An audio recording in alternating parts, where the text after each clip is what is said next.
with. One thing,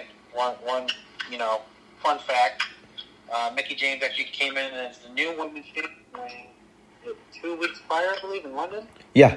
Mm-hmm. Yeah. So, fun fact. Half a star from you, 3/4 of a star from me. As I said, I hate doing this. I hate doing that, but what can I say? So, next, we'd have the World Heavyweight Championship match between the new champion, The Undertaker, against the former champion, Edge. Just like WrestleMania, it was a great match, in my opinion. Mm-hmm. No, it's definitely a great match. Not as good as the Mania match, but it was a great rematch. Yeah. Well, yeah, that's fine, just like Mania for me. Not saying it was bad, but it was still good. Oh, yeah, it was great. Yeah. So before the match would begin, during the introductions or whatever, Edge and Taker would look at each other. Taker would mouth to him, "I'm going to hurt you." Awesome stuff. And then after that, we get into the match. Taker would, be in control. Foley would talk about basically that there's no escape from here. Then Michael Cole would then say that Edge is the ultimate opportunist. And then also he'd refer to Taker as the greatest pure striker. And then Mick Foley would talk about, how Taker, this is like him of now, and then there's you compare like the one now at this time versus the one of old. But he'd talk about how Taker had added to his arsenal over time, and like he's a much better mat skilled than he once been in the past. Then Taker would try old school, but then Edge would counter, and then he'd start working on the injured back. Taker would overpower for a brief moment, and then he'd do the apron leg drop. But following every move that Taker would do, he'd kind of sell, like the damage to the back, which, that's good. Selling the injury or selling like the damage. So that's always pretty good. He'd go for snake eyes, but then Edge would counter into the Edge-O-Matic. Once again, much like the Mania match, a bunch of counters. And like Edge would kind of have like an answer for like a lot of his offense. Yes, he did. And Taker would try, do his strikes or whatever. Edge would drop kick him in the injured spine. In which that's, good job by Edge in this match on for that part. Trying to sell the both of them are doing their part here. So. Yeah, so fast forward during the match, Undertaker would try to go for a last ride, but after the referee was bumped, Kurt Hawkins would come out of nowhere and hit Undertaker with the World Heavyweight title first. Mm-hmm. Taker would kick out 2 afterwards. And then I believe Taker was going for a choke slam when Zack Ryder tried showing up, and then he would throw Edge into Ryder. Mm-hmm. So, again, a failed attempt by the Edgeheads. And then... There's an exposed turnbuckle, too. Oh, yeah, exposed turnbuckle. When he's trying to go for... Oh, he's trying to go for the tombstone, but Edge wouldn't let go of that turnbuckle, then it ripped. Mm-hmm. Which led to the referee bump, and then all the other events vice versa going into it. Then after that, closing state. Again, Undertaker would go for the last ride, but Edge would try to roll through into a roll-up, but Taker would catch him into the Hell's Gate submission hold. And from there, Edge would tap out, and Undertaker would retain the World Heavyweight Championship. As noted, not as good as the WrestleMania match, but it was still a great rematch nonetheless, and by far the best match of the night. Oh, yeah. We're also going to mention that Undertaker did fulfill on his promise. He did hurt Edge. Yeah, so following this, the after effects of the Hell's Gate, this is back during the time where he walks in and causes bleeding from the mouth.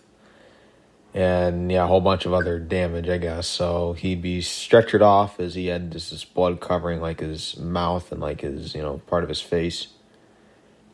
Vicky would be really concerned, freaking out. So then, yeah, the event from there was snowball.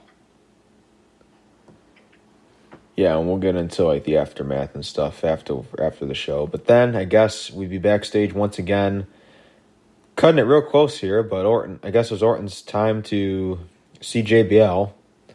But then as this was going on, CM Punk would tap him from behind and wish him, or tell him rather, good luck tonight, while he had the Money in the Bank briefcase in hand, teasing the cash-in. So finally, we'd have the main event here. It'd be a Fatal 4-Way elimination match. Keep that in mind. It was an elimination match for the WWE Championship. It would be Randy Orton defending against JBL, Triple H, and John Cena. Yeah, that's definitely an interesting concept with the elimination. Yeah, getting into it here. First, it started out kind of weird. Yeah. Because Orton would just try to hit JBL right away with the belt, but then JBL would kick him in the face. And then he would disappear for like 50. Yeah, he'd disappear for a bit, then Cena would just come around the corner and just clothesline him, knock him out of the chair. That was kind of funny. It was very funny. Yep. JR would say that there's no DQ and no count out in this. Which he's right. Yeah.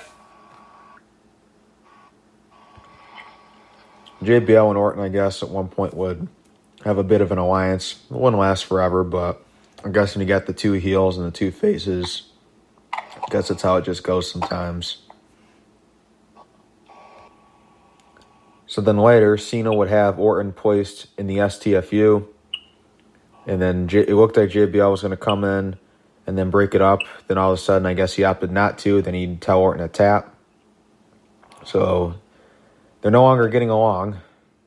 Well, and then seconds after that, Triple H would come sneak up behind him and put him in the crossface. So eventually, I forgot how, but Cena did. Obviously, Randy Orton's out of the STF. And then JBL would ask Randy to help him out, and Randy would turn the tables on him and tell him to tap. Mm-hmm. But I think John Cena then eventually pushed Randy Orton into Triple H, which stopped the hold. Yeah. It's also another thing to note here is anti-Cena crowd. Once again. Oh, yeah. Gotta love those. Cena would then hit a horrible FU on JBL.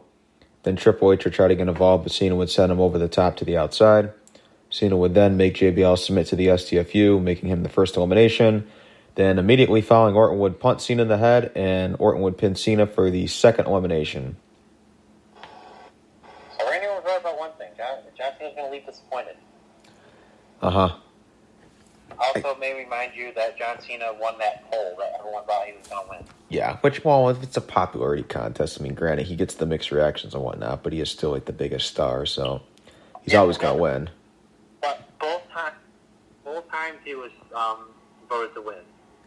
Oh, yeah, but, I mean, once again, it's like he's the most popular of those guys in the match, so he's obviously going to win, no matter what. Oh, yeah, but... Even if it's, like, the most ridiculous thing ever, he's still going to win. It's so funny. Yeah, I for one wasn't like the biggest fan of them doing the quick eliminations and stuff like they did, like because then it basically came down to like Orton and Triple H for the next like 15 minutes or whatever, which I was fine with them being the final two, and I think the order of elimination, everything was done fine. It's just like I didn't like how they took them out so quickly. I don't know. I just wish they would have spaced things out maybe a little bit better, but so that would be down to just Orton and Triple H for the title. Yeah, it felt like a whole new match. Yeah, it did. So then, yeah, we basically have like a whole new match. Start out with some brawling. They take it to the outside, brawl on the outside a bit. Then there's the spot with Randy Orton and the steel steps. Yeah, he hit his head hard. Yeah, then from there, Orton would go for some RKOs later. Then there'd be some counters. Honestly, the final two felt like a whole new... Literally went out for like 20 minutes. Yeah, so then Triple H would then, out of nowhere, they always say RKO out of nowhere. No, pedigree out of nowhere. Yep. Triple H would hit Orton with the pedigree. 1, 2, 3. New WWE champion. Triple H, I believe that was his 12th reign. 12th reign as WWE champion. Yep. Or as world champion. Yep. Overall, I still thought it was a good fatal four-way. I just thought it could have been much better if it just would have been like done a little bit better and in terms of like spacing it out and just it was way too long too. Maybe that was the other thing. It's like if they were gonna do it this long, they should have just like had the eliminations or whatever. They should just like did it a little bit differently. That's just for me. Yeah, I agree with that.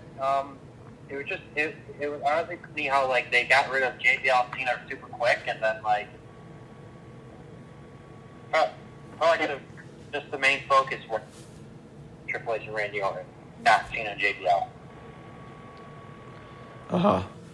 So, the stuff him and Orton did was good, and the fans were happy to see Triple H win. So, I can't complain about that. They made the people, I guess, pleased or whatever. So, 3 3/4 from you, 3 1/4 from me. Still good. Liked it. Just things I would have changed, would have done differently. So then after that, oh sorry, you were gonna go. I was gonna say overall the show was pretty solid. Nothing too exciting. Nothing like too crazy, but like it was definitely solid in my opinion. So here's how I view it. I thought outside of like the Shawn Michaels Batista, the World Heavyweight title, and basically the WWE title match, as I said, there are things I would have changed, but I still thought it was good. But outside of that, I thought the rest of it was just like average, like whatever stuff. Yeah. So I'm feeling for this one. I'm feeling like a 6. Yeah, I'd say that. I'd say 6, like 6, barely a 6.5, or like probably 6. Yeah, because I've seen shows with like better matches that I've given 6s to. Like there's like where it's like they may have had like a good upper card, like and they just like they were missing the stuff in between, like the undercard wasn't there. So I've given those like 6. So I can't really like give it like too great of a rating. But it wasn't like a bad show. It wasn't really bad at all. Like 6 is not bad. It's just like average or whatever. Yeah, it was mostly an average show outside of the World Heavyweight title match and Shawn Michaels and Batista. Yeah, so it wasn't bad, but in the aftermath to follow, of course, there'd be the Shawn Michaels knee injury deal, whatever. He'd sell it for a bit. Then it would be revealed that he was just faking it, and then him and Jericho would have their first, not their first ever singles match, but like their first like singles match of the year, I believe. So yeah, that'd be a Judgment Day. Vicky Guerrero would strip Undertaker of the World Heavyweight Championship and would ban the Hell's Gate submission.